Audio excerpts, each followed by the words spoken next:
Les fermes de Figeac, à l'origine, c'est une coopérative agricole.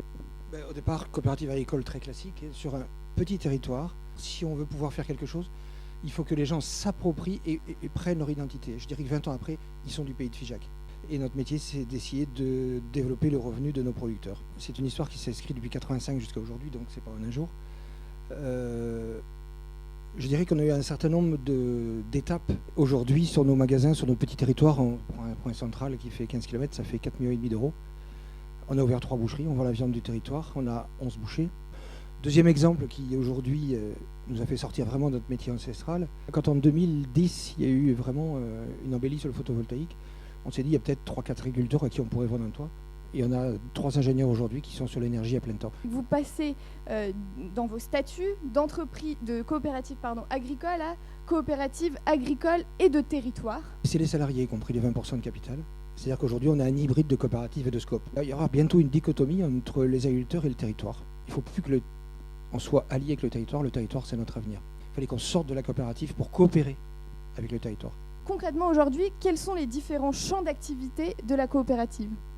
On fait un programme éolien, donc une ferme d'éoliennes dans lequel la coopérative sert d'ingénierie. Alors d'abord, la coopérative, ce n'est pas le territoire, c'est un acteur du territoire. Donc il faut toujours faire attention à la légitimité et pas vouloir tout faire. C'est-à-dire c'est comment on agglomère les autres forces du territoire pour faire un territoire vivant. Sur les circuits courts, par exemple, à un moment donné, on s'est aperçu qu'on pouvait aller plus loin, mais pas tout seul. Donc le pays de Figeac a mis en place une problématique qui s'appelle Terre de Figeac mais les gourmands, dans laquelle il y a les consommateurs, la restauration collective et tout. Et nous, on n'y est que en tant que producteur, mais que en tant que producteur. Pour aller plus loin, il faut pouvoir s'associer aux autres, à un moment donné, parce que sinon, si on va trop vite, on n'est pas forcément suivi.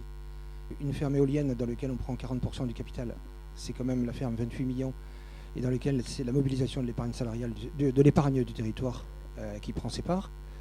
On vient de racheter une série et on redéveloppe un circuit sur le bois local. On a sur notre territoire une entreprise qui s'appelle Ratier, qui a 1000 salariés, c'est le premier héliциer mondial. Et puis une autre qui s'est créée il y a 15 ans, qui a 1200 salariés, qui s'appelle Figeac Aéro. Quels sont nos besoins communs ? On crée une crèche parentale, on crée 18 emplois. Les élus ne pouvaient pas le financer, c'est l'ensemble des entreprises qui le financent. On crée une conciergerie durable avec les mêmes entreprises. On crée ce que j'appelle un écosystème territorial.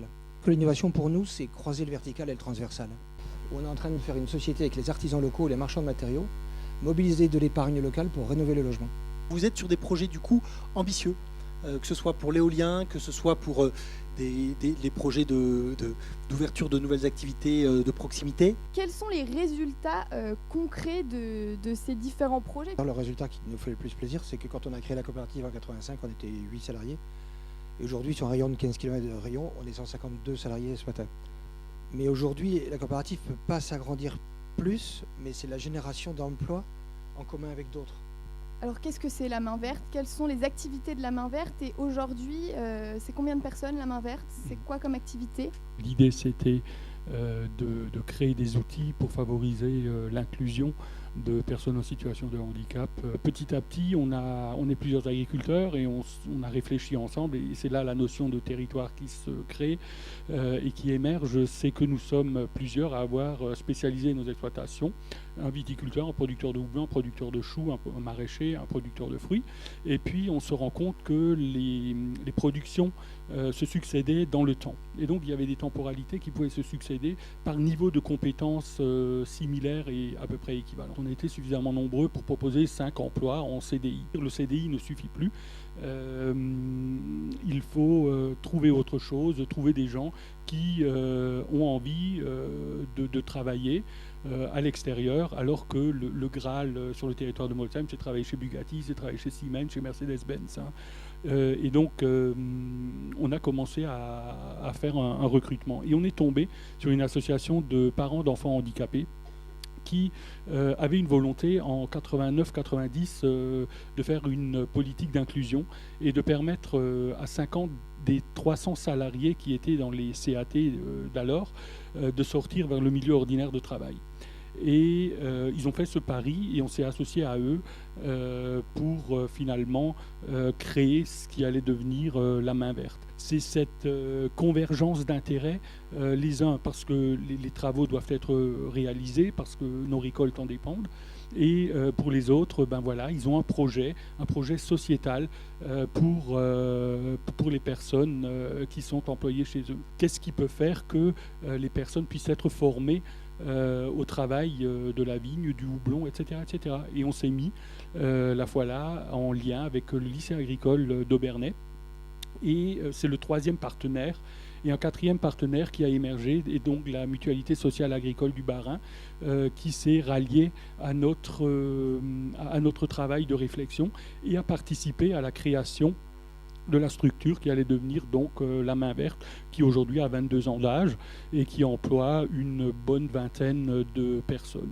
La particularité, c'est que c'est des personnes qui sont sorties des ESAT et des CAT et qui aujourd'hui travaillent en milieu ordinaire de travail autour de la convention collective des exploitations de l'agriculture. On a poussé les personnes à continuer de se former. On avait cette nécessité de participer à une formation complémentaire. Au début, on faisait de la descente de bois. Aujourd'hui, on fait des gestions de domaines complètes. Actuellement, la Main Verte gère de façon tout à fait complète 6 domaines viticoles et fait des prestations complémentaires sur une grosse centaine d'hectares de vignes. Au début, on ne parlait pas de qualification. Aujourd'hui, l'entreprise se veut d'être apprenante et se veut de proposer des parcours en lien avec les acteurs du territoire. Depuis, en Alsace, vous avez créé 7 ou 8 autres activités dans d'autres secteurs d'activité et vous avez aussi répliqué, essaimé dans d'autres territoires, d'autres régions. C'est quand il y a une opportunité, on réfléchit à plusieurs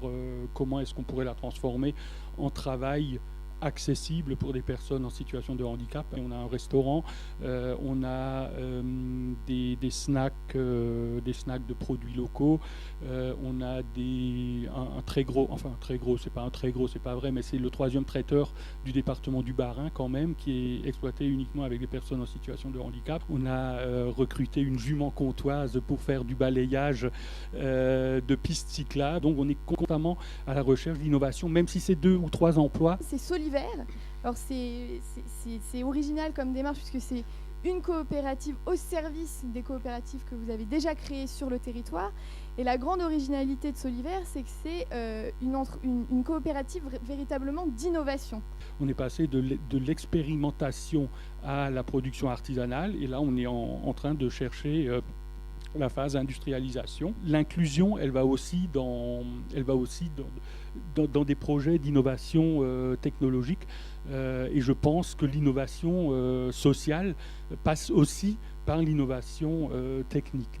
Chez nous, au début, il y avait 6 travailleurs handicapés qui travaillent. 22 ans plus tard, dans la structure Soliver, donc dans tous les métiers que j'ai pu aborder tout à l'heure, ça représente 75 salariés en CDI. Condition de succès, moi je dis toujours une ouverture aux autres, aux idées nouvelles. Parce que l'innovation, on ne va pas la trouver nous en interne. C'est l'ouverture à l'extérieur, des lieux et des outils pour échanger avec les parties prenantes. Et le temps long, j'ai dit toujours, c'est le temps de l'appropriation.